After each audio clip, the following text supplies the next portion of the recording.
Hey folks, thanks for coming out. This is a short lecture designed to help us understand an element of nationalism that Flint doesn't much discuss, and that's diasporic nationalism. This is important for a couple of different reasons. One, over the last 100 or so years, we've seen the growth and creation of huge diasporas around the world. The Indian diaspora from the Indian subcontinent to many countries in the world. The Armenian diaspora, the Irish diaspora, and so on and so forth. But the second one is that, and this is sort of the broader theoretical point we want to get at here, the relationship between a nation and a piece of land and a piece of territory is not always self-contained. Very often the nation is, in a sense, located abroad. And the work of diaspora, the politics of diaspora, are organized in such a way as to define and redefine what it means to be a part of nation X from the position of people who are not actually physically living there. In this lecture, we'll examine how we can integrate diasporic nationalism within our understanding of this field as a whole. Well, of course, we need to start off with some definitions. The Oxford English Dictionary has diaspora as defined as the dispersion among the Hellenistic Jews of the whole body of people dispersed among the Gentiles after the captivity. This is okay, but it's very, very historically specific, and dispersion by itself is simultaneously a little bit vague. Dictionary of Human Geography gives us a scattering of people over space and transnational connections between people and places. A little bit more modern, a little bit more useful, but still on the vague side. I tend to define it as the way in which people discover and nurture political and cultural similarities based on a connection to some place that is quote-unquote far away. Scholars of diaspora typically distinguish between stateless populations, irredentist populations, and those who are far removed and well established outside of their ancestral homeland. And you have those A, B, C right here on the slide. Irredentism is a phenomenon of populations who are exiled but wish to return on their own terms and wish to establish the politics that they would like to see in their homeland. To give you an easy example of this, the Cuban population that settled in Florida after Fidel Castro took over in 1959 is a classic example of an irredentist population. They wanted to return, but they wanted to return to overthrow the Castro regime. It's the last group that we're going to focus on in this lecture. The well-established diasporas in where people have embraced life outside of their ancestral homelands, but where they still feel a tie to those homelands in question. This is an idea probably first developed by Stuart Hall, the great Jamaican-British theorist of culture and identity, who identified the complexities of adopting British identities as a member of the Commonwealth. It has been extended beyond the particular connection between Jamaica and the UK to help us think about nation and nationalism outside the formal state borders. So, how does this relate to geopolitics? Here is where we need to start factoring in political identity, an idea we've touched on briefly at different times in this class. Let's start off with the first model that we have here. Here, when we talk about geopolitical identity, what are we talking about? Well, as you probably noticed, Flint starts with a whole series of examples that focus on states and focus on classically defined nation states. So the geopolitical code of the US, Russia, China, etc. From there, we can tie on the one hand power, hard and soft, in other words, efforts to gain power, to acquire more power, to keep from losing power, and this is surely important. And on the other hand, a sense of national belonging that we've talked about in this course unit already. And from there, in this model of thinking about this, in this schema, you start to think about more specific kinds of interests in international relations. And then diaspora and identity kick in on the left-hand side of the slide. This is what I would call a broadly realist or a broadly liberal way of thinking about political identity. Those of you who have taken international relations classes will know what I mean by realism and liberalism, but basically state-centered, state-centric ways of thinking about how a nation, how a state, acquires and nurtures and develops an identity. We start with the state and we add more elements down to that. Except as we've already seen, many states don't really look like this and work like that. So this is where we need a bit of a second model, where we still have the state, but now the state is way over on the right. We have a nationalized homeland, in other words, a place that is imagined as the homeland for a national people. And identity and diaspora are the mediating terms between the two.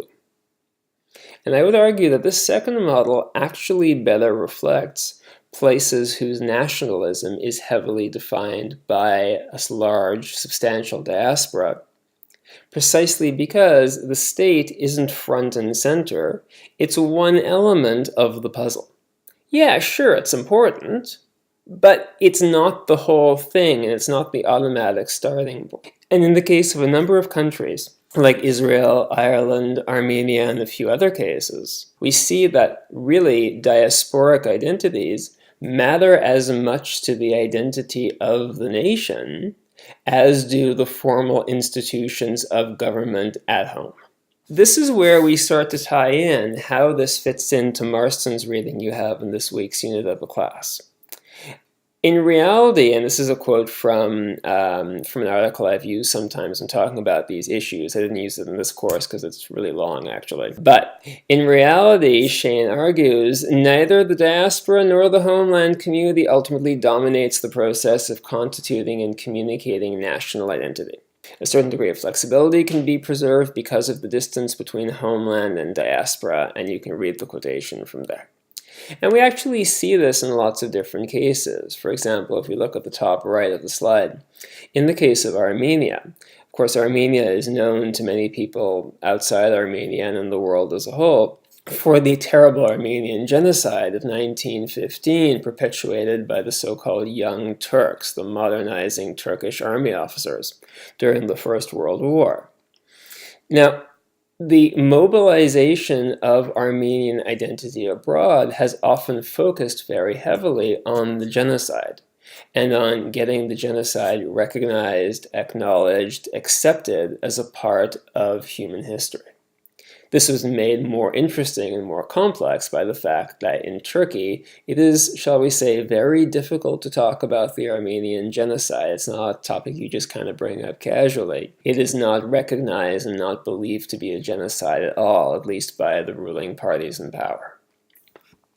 What's interesting here is that genocide awareness and consciousness about this event is really driven by the diaspora. Diaspora hardliners, in the way this is typically framed, are said to care less about the homeland's present and future than about the past dead. And another example of this, bringing this into a more contemporary set of issues, is the way in which the Irish diaspora was mobilized around the vote for gay marriage in 2015 in Ireland, where all of a sudden you had this tremendous push by self-identified Irish Americans in the diaspora to really push and to really drive for a redefinition of Ireland as a tolerant, open country that was going to be a forerunner in the push for marriage equality. And of course, Ireland, it was the first country to approve gay marriage by popular vote, as opposed to by a parliamentary vote or the actions of a court.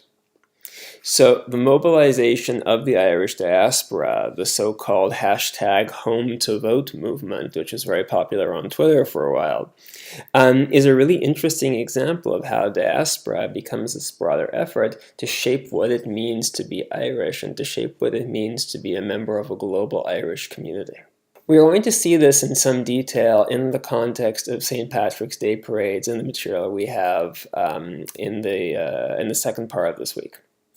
As with most 19th century nationalist movements, Irish nationalism was framed as a process of accommodation within British rule.